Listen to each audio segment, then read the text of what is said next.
Hi there, welcome back to another video. In this tutorial, I'm going to share with you the 5 biggest habits of bad singers. Number 5 is my biggest pet hate. Keep watching. Before we dive in, remember to hit the subscription button and hit the notification bell so that you never miss any of my future videos. And once you've subscribed, remember to go and look back over the videos that I have made. I've got hundreds of videos on this channel. And if you are serious about taking your singing to the next level, then what I recommend is that you take my free 5-day singing course. All you need to do is click the link in the pinned comment or in the description, pop your details in, and I'm going to send that directly to your inbox. I've seen thousands of people over the years use these habits, and some of them I even noticed before I was a trained singer. Now, before we dive in, I do want to say that I'm sharing all of this with love because I want you guys to be successful and I'm here to help you. And I'm not making this video to have a go at bad singers. Either you've gotten into these habits because you just don't know any better, no one's shown you before, you haven't been trained the right way, or you've been singing for a while and bad habits slip in. I've had bad habits that I've then had to go back to a voice coach with and undo and rework to keep my voice supple, to stay relevant, and also so that I can carry on performing. Every single one of these habits that I'm going to share with you scream bad technique and a lack of vocal control. It doesn't mean you can't become a good singer. So if you take on board what I'm going to share with you today, then your singing will become better, you'll develop better habits, your voice will be stronger, and you'll have more confidence as a singer. And that's what this channel is all about. So, bad habits of singers, number 1, only working on one part of your voice. So if you only ever practice and only ever sing songs that are in one area of your voice, maybe you only ever sing songs with high notes, or maybe you only ever sing songs with low notes because you're too scared to go up there, and maybe those people with high voices are too scared to come here. Or you only ever sing in mixed technique, in mixed voice, which I did for a very long time. Or you only ever belt and you can't sing softly. That shows lack of control, lack of technique. Maybe you've learned one thing, or you've learned one thing really well, and you found that it's had an impact on audiences and you've had really good feedback about that one area of your voice.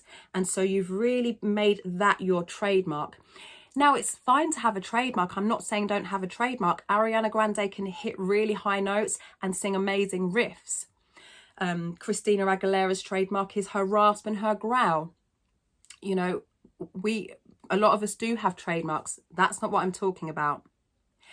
But singing in the same area constantly, A, is boring for your audience, B, kills your creativity, and C, is not good for your voice, for your vocal health, and for you as a performer.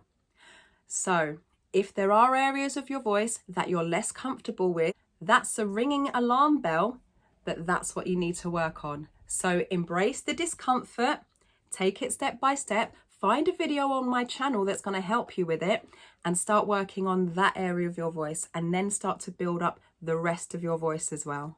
Bad habit of singers, number 2. Missing the top note on vocal exercises. Now, I noticed this when people have been singing for a long time. First of all, it happens at the beginning of their singing journey, and then a few years down the line. So maybe rather than oh, they're actually singing oh, and they'll do that over and over and over again until they build the muscle memory where they're always missing that top note, or they're always missing the bottom note. So make sure that when you're practicing, when you're rehearsing, you just check in every now and then. Have your keyboard turned on next to you or in front of you, as I do, as I've always done actually. And when I'm practicing, or if I'm going through exercises, if I'm warming up, or if I'm practicing a specific technique, or within a song, I always just go back to the keyboard and just check, am I hitting that note? Bad habits of singers, number 3. Belting their way through every single song. There is a perception that belters are great singers. Now, maybe they're really good at belting, but if they can't do anything else, it's not good for your voice. As I said earlier, not good for you as a performer, terrible for your creativity, and boring to listen to. Now, don't get me wrong, if you're doing a one-off corporate gig or a pub gig or a wedding gig, you know, a function gig of that sort, most of those people in the audience are only going to see you once.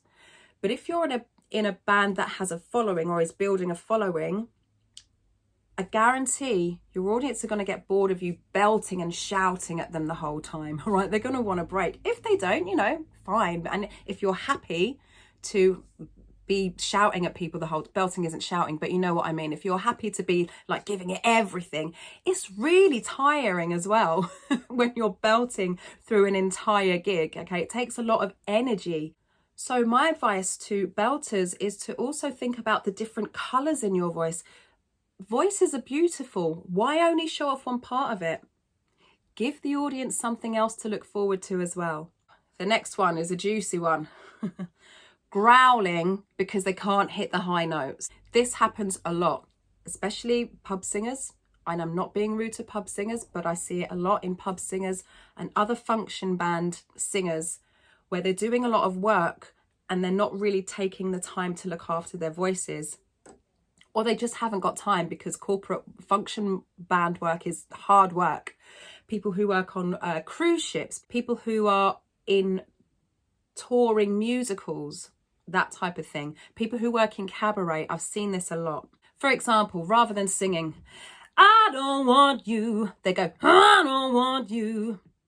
Now, it sounds cool, but where's the note? I don't want you. You want, I don't want you. And then you can add the growl to it. I don't want you. So you don't want to growl instead of hitting the note. Hit the note, learn to hit the notes properly and consistently, learn to growl properly, add the growl onto it. A growl is an embellishment, not a replacement. And finally, my pet hate, number 5, bad habit of bad singers. Using vibrato to cover up bad singing. A lot of new singers, inexperienced singers, people who are singing for a long time, who have lost control of their voice and lost strong technique, will add vibrato into words in songs because either they know that they're going to hit the note wrong or they're not going to hit the note at all. So they'll add a nice wobbly vibrato on the end and the audience are like, oh, they're a great singer. Actually, it's just covering up bad technique and lack of control. So rather than adding vibrato everywhere, you want to add it where it's going to give impact. Again, it's an embellishment, not a replacement. Now, I can foresee people in the comments saying, oh, I sing a lot of vibrato, I sing with a lot of growl. Fine, maybe you do. I'm not saying don't. I'm just saying be careful that you are actually using embellishments as embellishments to enhance an already good, strong, powerful voice or an already soft and strong, powerfully soft voice, rather than using them to cover up the things that you can't quite do properly. So now that you know the top 5 habits of bad singers, if you've recognized 1 or 2 of those in yourself, it's absolutely fine. You can just undo it. Why not start with one of my videos that's in the description or my free 5-day course that I mentioned earlier? Just pop your details in. I'll send that directly to your inbox. I'll see you very soon. Stay hydrated. Ciao.